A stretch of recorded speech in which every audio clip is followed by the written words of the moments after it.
Hi guys, it's Blackie for Shaman's Forge Bushcraft. One of my subscribers was recently asking me in a personal conversation about how to, or what to look for buying a shotgun, single shot shotgun. And I thought I would give you some tips and pointers on, hopefully, to help you notice how to troubleshoot and how to figure out whether or not it's a good buy or not. Now, um, I'm talking at this point strictly about single shot shotguns. And there's all kinds of them, lots of variations, because it was about the most common gun there was. And this is my old original I've had since I was a child. These old farm guns, this was the direct heir descendant from the old trade gun. And most farm boys started out with this, just a single shot shotgun. They would later graduate up to other kinds like pumps and etc. But just about everybody started out with an old single shot. There's a lot of reasons for that. But for a woods loafing gun, a companion piece, a kit gun to carry with you, predominantly for some game for the pot or for self-defense or for snakes or etc., they're extremely good and versatile for that because of the shells you can carry and the fact they're not very expensive guns. And so if something bad's going to happen, and I do fall, I do damage, I do lose it, I do whatever, I would rather be out $75 for a used shotgun that I picked up at a pawn shop in a real good deal than $400 or $500 for a real nice tactical shotgun or $1,000 for a tactical shotgun. You see my point? Okay. What to look for in buying an old shotgun? One, there are many different types of opening mechanism. But let's just start with the basics. First, you're going to look up and down the gun overall and see if there's any major problems. Look for cracks where the wood joins the stock. Look for gaps as well. As guns get old, the wood shrinks away from the metal, and so it leaves gaps. This can be fixed with wood filler and a little bit of work, but it's something you need to be aware of because it can cause the stock to split if not addressed. The fore end. Make sure it fits tight and is not split or broken in any way.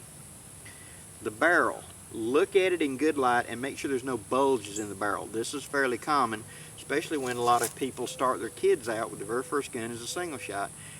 And they're dumb enough to put the barrel in water and try to shoot and stuff like that. I hear horror stories all the time. Never try to blow an obstruction out of a barrel. Never try to shoot with the barrel underwater. Never try to shoot with something in the end of the barrel. It has to be wide open, otherwise you're running a risk. Okay? Follow all the safety. So, if there's a bulge in the barrel, something was there and caused pressure. That's no good. It can be cut off behind that. You'll lose your choke. But for a woods gun that's just a point blank, point and shoot, the choke is okay if it's missing. It'll become a true cylinder bore, and that's fine for 0 to 20 yards for most stuff. Just be aware of what you're doing. Okay? Never cut a gun off illegal length. Research, find out what the legal length is at the time in your place, and make sure you are staying within the law. Okay, up front, does it have a bead sight? If the bead sight is missing, it's very easy for a gunsmith to put that back on. Or there's a fiber optic sight you can get today that you can glue on that does a really good job. If it has a safety, does the safety work? Check it. Single shots are normally spring driven to a firing pin. Now this old model right here, which I'll show you another one in the middle, does not have any kind of safety on it. It opens by this lever back here in the back, right here, twisting to the side, and the gun opens up. You want to open it and close it a couple times. Does it do it smoothly? And is it kind of snug when it gets there at that end? That's what you want, because these guns do wear because they were used so long and so heavily, and you want to know that. Also look right here at the breech. This gap right here should not be any gap there. It should be touching the metal. There is a pin that I'll show you in a minute that wears up here that the action hooks to. When that happens, it allows the barrel to have a little bit of slop forward or back. Also, this latch goes to a hand down here that's hooking to the bottom of the barrel, which I'll show you in a minute. If that wears, what happens is you'll fire and the gun will want to pop open. That's a big no-no. It can be repaired, but you should not fire it when it's in that condition. Now, to inspect this style, you notice there's nothing. There's just a little bit of screw right here. But on these real old ones, if you will kind of pull up here at the top, or there's a latch or a button or something, these will come off. They're just special little spring-loaded piece that holds it in place, just like that. Because these guns were back in the day when they were designed to be broken down quickly for cleaning. Okay, and you see there's a little spring in there that hooks and cams and causes the locking. That can be repaired if the little spring is broken. Quite often you'll find this type with the front end duct taped on. It just hooks to this little stud up here in the front. Now, to remove the barrel, unlock, tip up, and the gun comes out. We'll start with the barrel. Okay, look down the bore. Make sure it's nice and bright and shiny and clean. Carry a cleaning rod with you, or at least a string with a rag tied on the end where you can throw the string down and pull it through to wipe if nothing else. Look down the barrel like this and turn it and see if you can catch any bulges or whatever inside you cannot see. Look underneath at this equipment. Make sure nothing's broken, obviously chipped, snapped, or whatever. Some guns have extractors. Some guns have ejectors. The difference is spring load. This is an extractor. It just pushes it up and you grab the shell and pull it out. Easier for reloading because I just grab my shell every time. Ejector, when you open up, goes thunk, and it throws the shell out for you to make it faster to reload. Also, the barrels they're very harmonic, and they should ring just when you hit them, which I'm holding it too tight. Hanging on a piece of string or something should ring like a bell. And that will tell you that it's good to go. Okay?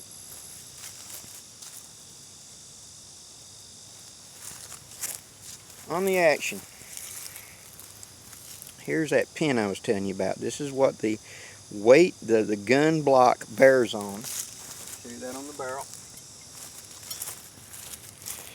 This notch right here is what locks in to that and cams. So all the pivoting takes place on that pin.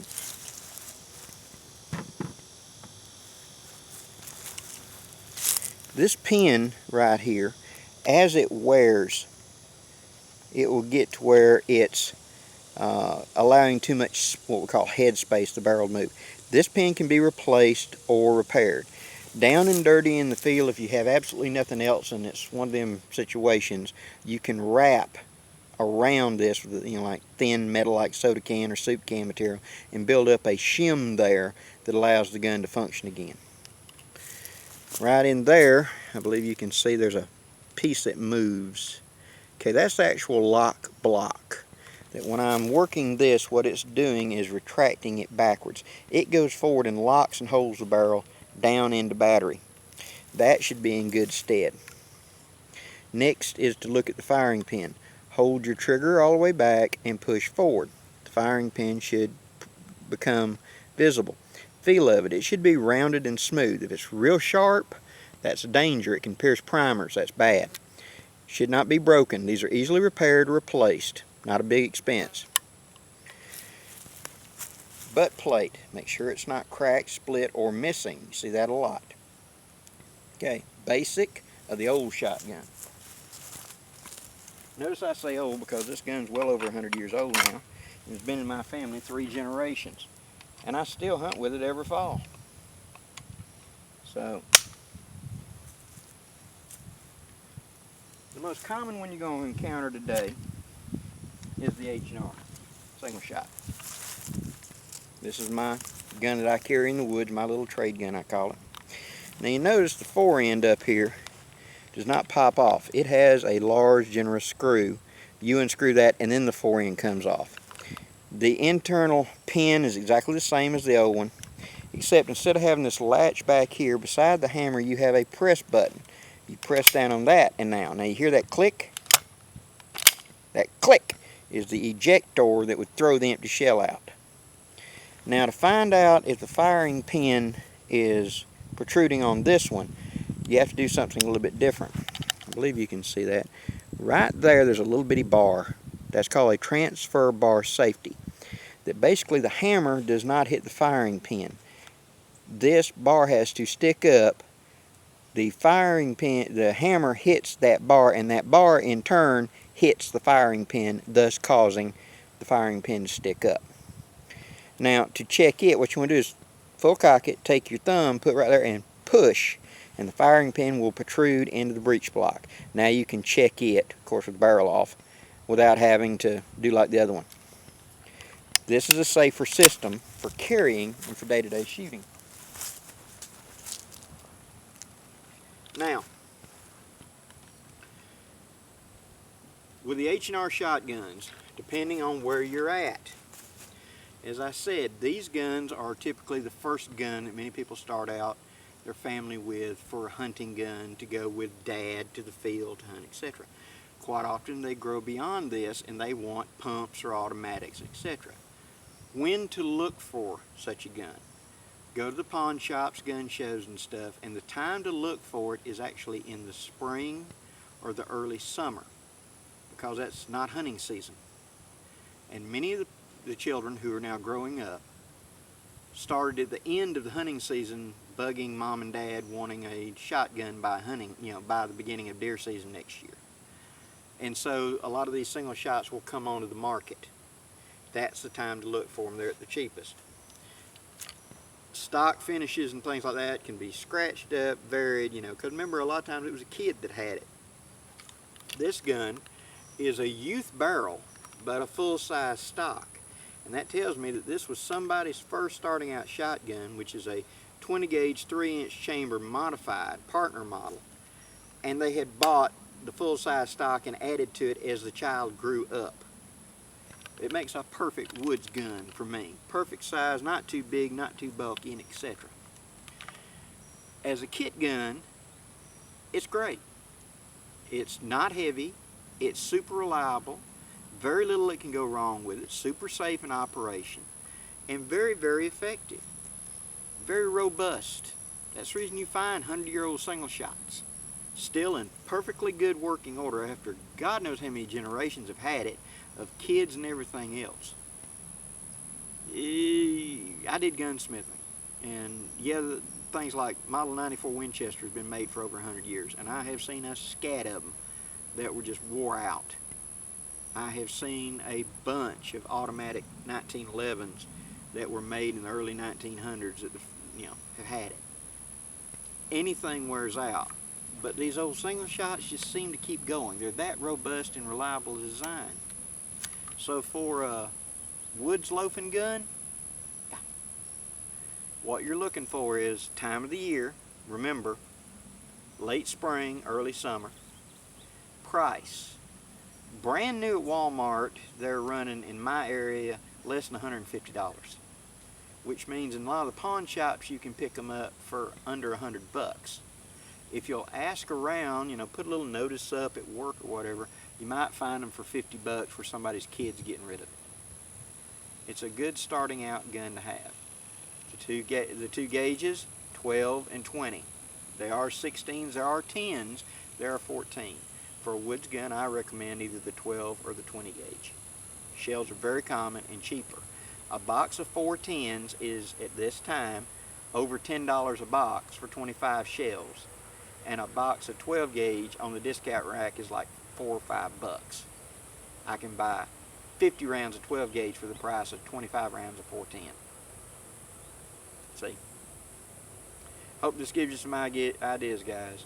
Please leave any comments or questions down in the box. I'll be glad to help you best I can.